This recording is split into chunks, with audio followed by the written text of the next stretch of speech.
সবুজে ভরা মাঠ, এর চারপাশে রঙিন দেয়ালে আঁকিবুকি সাজানো একের পর এক দৃষ্টিনন্দন মূর্তি, যেখানে ঠাঁই পেয়েছে লালপরি, ফুলপরি, হাতি, এমনকি মিকি মাউসের মতো চরিত্র। আর তা ভেদ করে সারিবদ্ধ হয়ে কোমলমতি শিক্ষার্থীদের প্রবেশের দৃশ্যে যেন মনে হয় প্রজাপতি রঙিন ডানা মেলে বিলিয়েছে অপার সৌন্দর্য। আমাদের দেশটা স্বপ্নপুরী, সাথী মোদের ফুলপরি, এই গানটি যেন বাস্তব হয়ে ধরা দিয়েছে এই বিদ্যালয়। এ যেন শিশুদের এক স্বর্গরাজ্য। 1968 সালে যাত্রা শুরু হয় এই বিদ্যালয়টির। 1984 সালে এটি জাতীয়করণ হয়।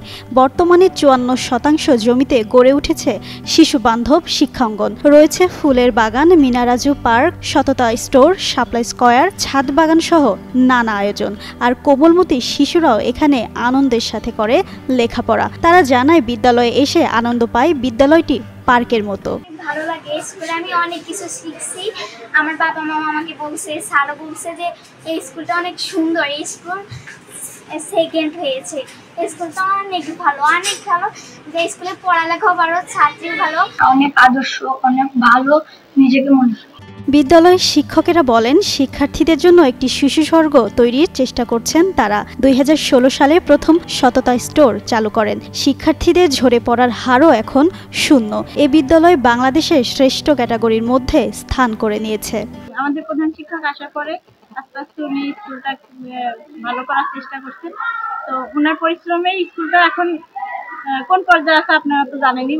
রাজবাড়ীর বালিয়াকান্দি উপজেলার বহরপুর ইউনিয়নের স্বাবলম্বী ইসলামপুর সরকারি প্রাথমিক এ বিদ্যালয়টিকে শিশু স্বর্গে রূপ দিতে প্রধান শিক্ষক ছাড়াও স্থানীয় মানুষ, অভিভাবক ও শিক্ষকেরা অবিরাম পরিশ্রম করে যাচ্ছেন। 2024 সালে বিদ্যালয়টি দেশ সেরা স্কুল ক্যাটাগরিতে দ্বিতীয় স্থান অর্জন করে। ভাবিনি যে আমি বাংলাদেশের মধ্যে শ্রেষ্ঠ প্রধান শিক্ষক হব, আমি কখনোই কল্পনা করিনি। তবে আমি এর জন্য আমার সকল কৃতজ্ঞতা প্রকাশ করি, বা এর সকল দাবিদার আমার এই বিদ্যালয়ের শিক্ষকবৃন্দ। ছোট্ট শিশুদের স্বপ্নের ঠিকানা এই বিদ্যালয়টি। শিশুরা প্রতিদিন বিদ্যালয়ে আসতে আগ্রহী। দেশের সব প্রাথমিক বিদ্যালয় যদি এমন শিশু স্বর্গ হয়ে ওঠে, তাহলে বদলে যাবে বাংলাদেশের শিক্ষা ব্যবস্থা। জিন্নাত আরা ঋতু, যুগান্তর নিউজ।